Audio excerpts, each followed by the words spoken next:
Well, hello, Family Life Church. I'm so glad to be with you today, just for a few minutes, okay? Listen, there's something I was reading through in John chapter 20 yesterday that just stood out to me. It really spoke to me, and I want to share that with you, and I hope that it speaks to you today, too. John chapter 20 is all about the empty tomb, right? Jesus is resurrected.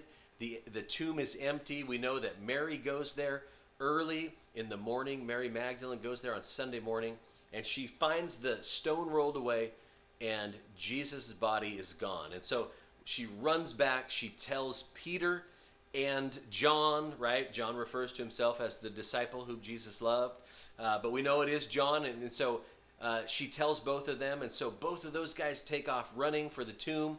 John specifically adds in there that he outran Peter to the tomb, and he actually says that a couple of times. A little side note there, but so they get there, and Jesus' body is gone. And so then we also, as we move through here, we see that Mary Magdalene has an encounter with Jesus at the tomb. And then she runs back and she tells the disciples that she had an encounter with Jesus, that she saw him and she talked with him. And so then it picks up actually in verse 19. And here's what it says. It says, "On the evening of the first day of the week, when the disciples were together, with the doors locked for fear of the Jews, Jesus came and stood among them and said, 'Peace be with you.'" Now, here they were. They had seen that Jesus' body was gone. Mary had talked with them about how she had this encounter with him and talked with him and saw him. And basically, verse 19 picks up about a week later, right? A week later on Sunday.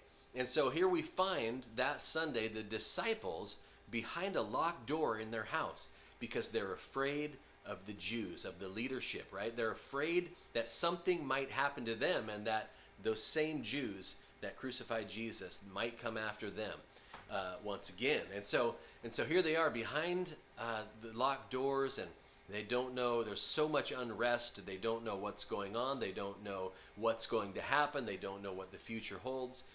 And all of the sudden, Jesus makes his way through this locked door. Imagine that, right? Somehow he gets through the locked door, and he comes to them.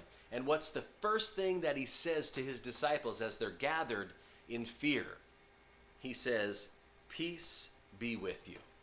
Now, I did a little bit of looking up this word, peace be with you, right? The word peace here. And you would do well to go and look it up yourself and do some study on it. A quick study tells me that this word simply means peace. It means wholeness, right?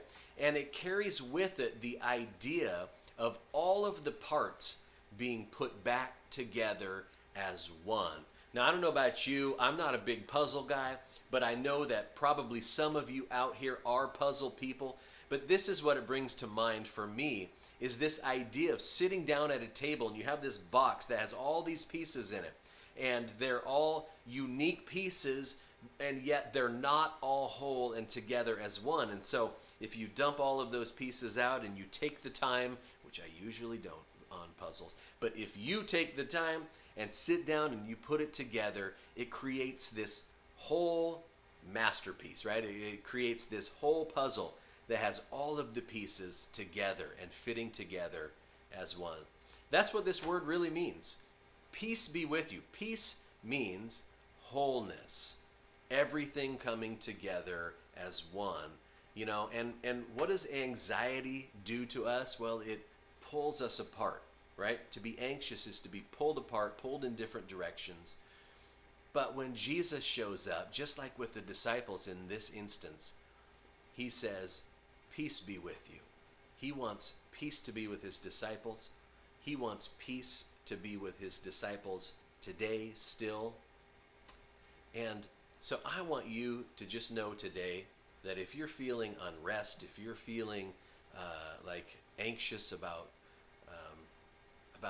whatever it is in your life that's going on, or about just in general things in the world today, I just want to let you know Jesus would say to us, "Peace be with you," right? And that means wholeness. All of the pieces coming back together as one. All right?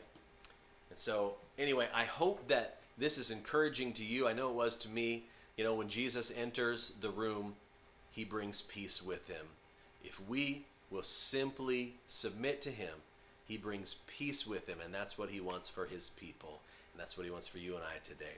All right? So listen, I hope you have a great day, a great rest of your week, and we sure appreciate you and love you guys so much. All right? Take care.